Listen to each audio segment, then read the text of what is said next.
Hello guys, welcome to my new blog ને બતાવીને જે બતાવીએ ને અત્યારે આપણે બેઠા ધાબા ઉપર ને હવે આપણે જવાનું છે નિશાળે. આપણે નિશાળે જઈને પછી આવીને મળીએ.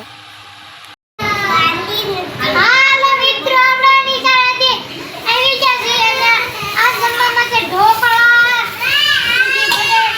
બટેટાનું ફુલેવરનું શાક, રોટલી, છાશ ને આથણું ને ડુંગળી.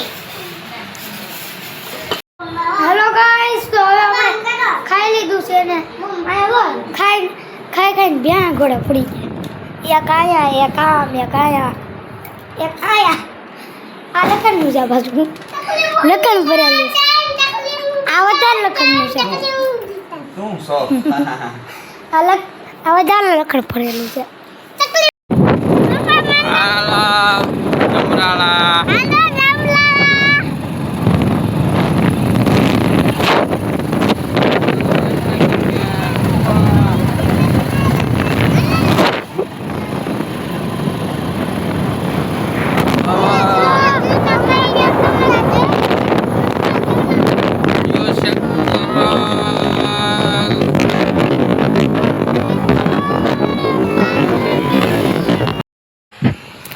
પવન ફૂલ આવે છે, વરસાદ આવવાની તૈયારી છે.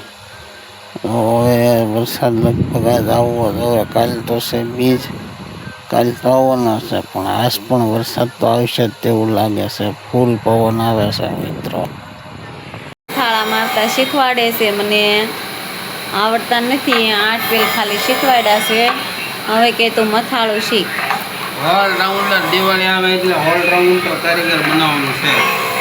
હા, ત્યારે મસાલા તળિયા પછી આપણે આખો હીરો બનાવવા લાવવાનો છે. અત્યારે તો ખાલી પ્યારો મસાલાના જ આવે છે, પણ પછી આખો હીરો લાવીશું.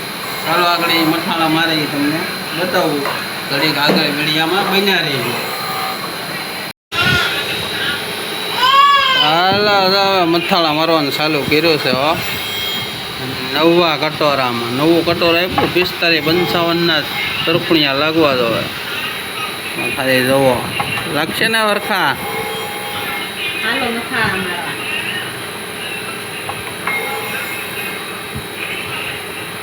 વાહ, નવું કટોરું લીધું છે મથાળાનું.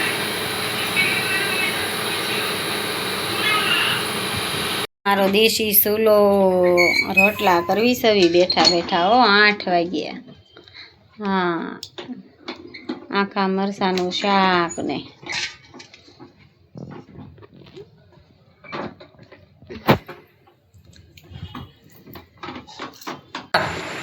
હાલો મિત્રો, હવે જો આપણે ગામમાંથી ડ્રેસ લઈને આવીને હવે લેસન કરવા બેસી ગયા છીએ. શું લખો છો? ઘડીઓ બેનો લખવાનું કીધું ટીચરે પાસ હોય.